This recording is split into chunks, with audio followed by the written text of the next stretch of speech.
Você é daquelas pessoas que adoram desenhar durante as aulas histórias malucas sobre os mais incríveis super-heróis que existem na Terra?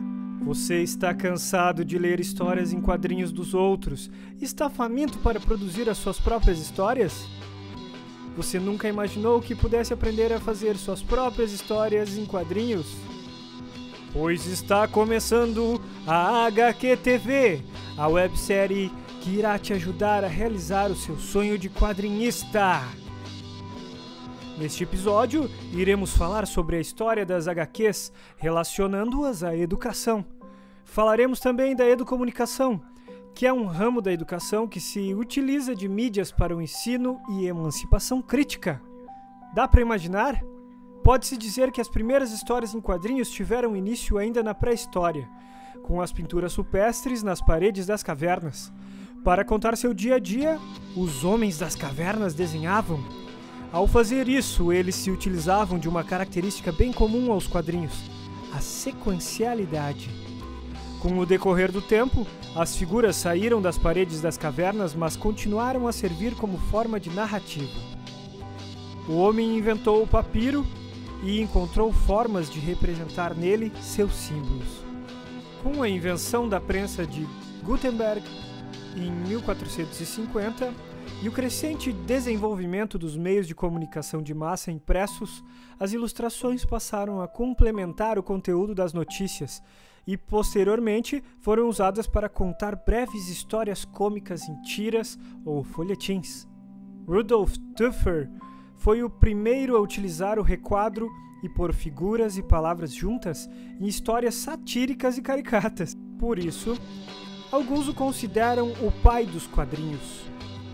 No ano de 1895, é criada a primeira história em quadrinho chamada The Yellow Kid, produzida por Richard Felton Olcott, no jornal Sunday New York World. A história seriada, apresentada semanalmente aos domingos, em cores, é considerada a primeira HQ por apresentar os balões de fala, recurso fundamental para a criação de diálogos na arte sequencial. No Brasil, a revista O Tico-Tico, de 1905, da editora O Malho, era publicada em cores e apresentava o mesmo formato das HQs europeias. Ângelo Agostini era o principal ilustrador e Chiquinho era a principal história. Geralmente, seu conteúdo era moralista e buscava educação de etiqueta infantil. Quando eu vi os primeiros quadrinhos na época, o que havia, assim, que chegava pra gente, na idade que a gente estava, assim, eram os quadrinhos da Disney, principalmente. Mas haviam outras publicações, por exemplo, Os Sobrinhos do Capitão, que é um clássico dos quadrinhos que hoje não existe mais, eu não vejo a rapaziada, a gurizada falar nisso, porque realmente se perdeu, né? Como referência, a não ser para quem vai estudar mais aprofundadamente os quadrinhos, vai sempre se deparar com a referência aos Sobrinhos do Capitão. A educação para mim, a chave está na educação. Hoje já se faz essa as instituições de ensino já usam isso. Nas áreas de literatura sempre se fala e se aborda os quadrinhos como exemplo. Eu criei um projeto chamado HQ na Prática e já dei vários cursos e alguns eu consegui publicar. Esses aqui são dois exemplos. Este aqui foi publicado na Escola João Belém, com a participação do curso de nutrição do Centro Universitário Franciscano, da Unifra.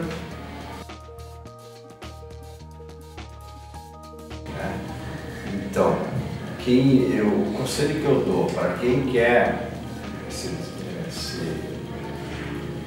desenvolver nos quadrinhos, em primeiro lugar, tudo está acessível. Se tu entrar na internet, tu vai encontrar tudo que tu precisar para aprender a fazer. Mas não basta isso, tu tem que ir atrás também e buscar recursos para a tua evolução. Então, o que os jovens que estão iniciando precisam? O material de pesquisa está disponível, mas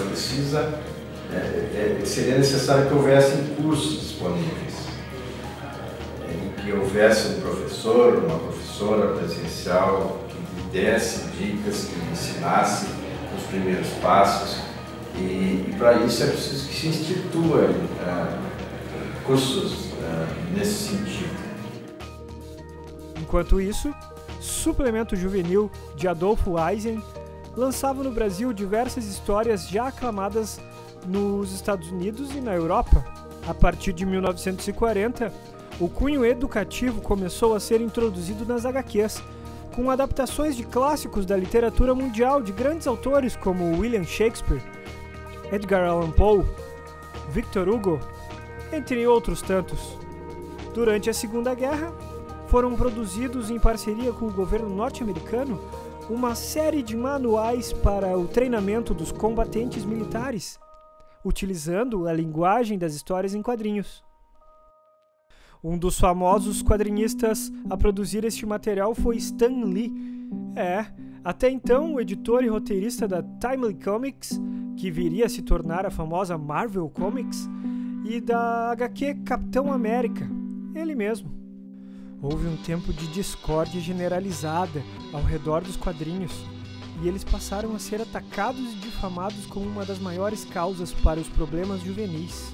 Em consequência disso, a Association of Comics Magazine acabou criando uma proposta de código de produção que direcionava as publicações dos quadrinhos, limitando e censurando seu conteúdo para que estivessem de acordo com a moral e a ética vigente.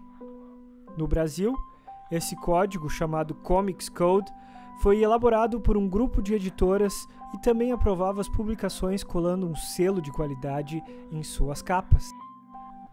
Nessa época, no Brasil, surgiu Maurício de Souza, com as tirinhas do personagem Bidu na Folha de São Paulo, ajudando a desmistificar a ideia de que os quadrinhos faziam mal para as crianças.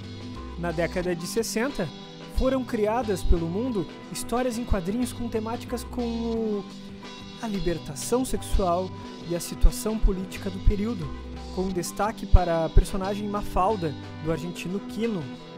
Outra iniciativa importante no uso das HQs para a educação é a série de títulos que visavam apresentar temáticas como a vida e as ideias de personagens importantes da ciência e da política a leitores principiantes, publicando livros dedicados a Freud, Lenin, Einstein, Marx, a energia nuclear, ao capital, os estudos culturais, etc.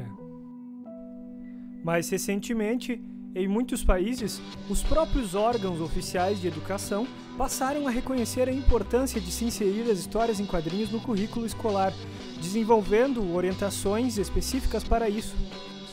Há anos, o uso das HQs foi reconhecido pela Lei de Diretrizes e Bases e pelos Parâmetros Curriculares Nacionais do Brasil, permitindo o uso das histórias em quadrinhos para fins didáticos.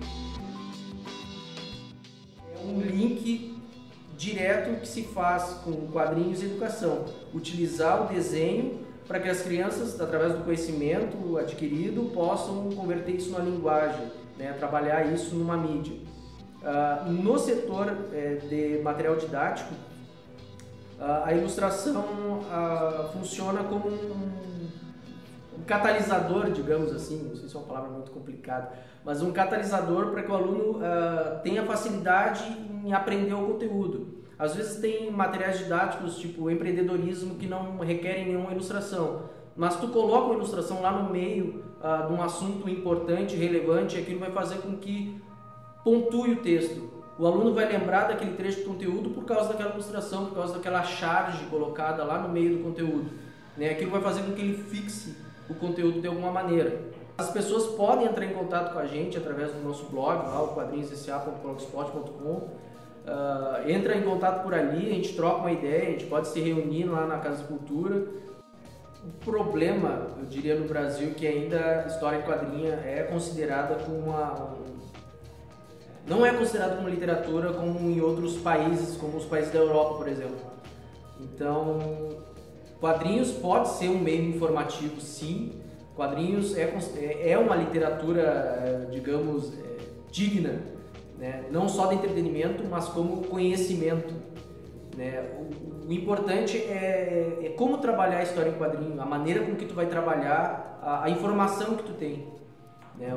Como tu vai transformar a informação em argumento e roteirizar isso de uma maneira que seja palatável, entre aspas, para o público que também não lê quadrinhos, né? O objetivo eu acho que seria não difundir história em quadrinho para quem já lê quadrinhos, mas para quem não lê quadrinhos, né? Para a pessoa que lê uma charge no jornal e acha divertido, né? Para a criança que cresceu lendo Turma da Mônica e ela cresceu, ela precisa evoluir também na sua leitura, por que não usar a história em quadrinho para auxiliar ela a ter conhecimento, né? Então eu acho que o importante é trabalhar a história em quadrinho de uma maneira também adulta e séria, com as informações que tu quer passar por um grande público.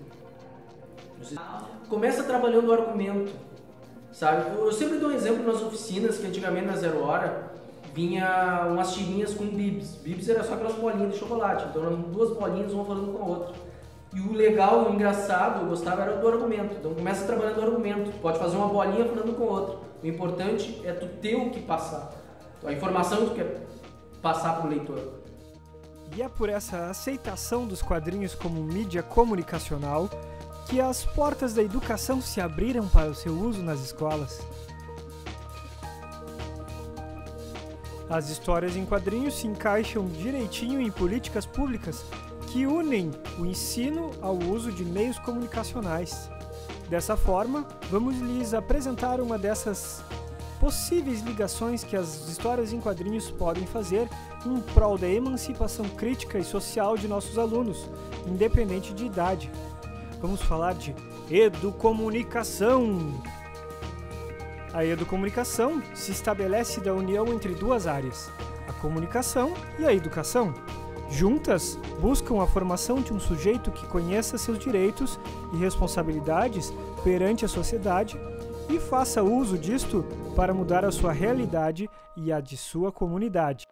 A proposta-chave da educomunicação é educar através da comunicação, comunicar através da educação. Assim, quando um jovem aprende a produzir uma história em quadrinhos, por exemplo, sua educação cidadã irá transparecer no produto, e este, pela aproximação da informação à sua realidade, será valorizado pelas pessoas da comunidade, transformando-a. Neste cenário, a proposta da educomunicação se expande por meio de multiplicadores dessa praxis. São agentes sociais que compartilham suas experiências e competências, mas que também aprendem com essa troca. É um processo de construção coletiva do conhecimento. São agentes sociais, os professores, alunos, pais de alunos, funcionários das escolas e parcerias da comunidade. A prática educomunicativa consiste principalmente em promover a educação, a reflexão e o pensamento humanista e crítico através do estudo e da produção de meios de comunicação como alavanca para educar e construir uma sociedade mais humanizadora. Para finalizar nosso programa, vamos fazer um exercício prático. Pegue lápis, borracha, papel, caneta e chame sua família ou os amigos. Anote as instruções do exercício e comece agora a aprender histórias em quadrinhos fazendo.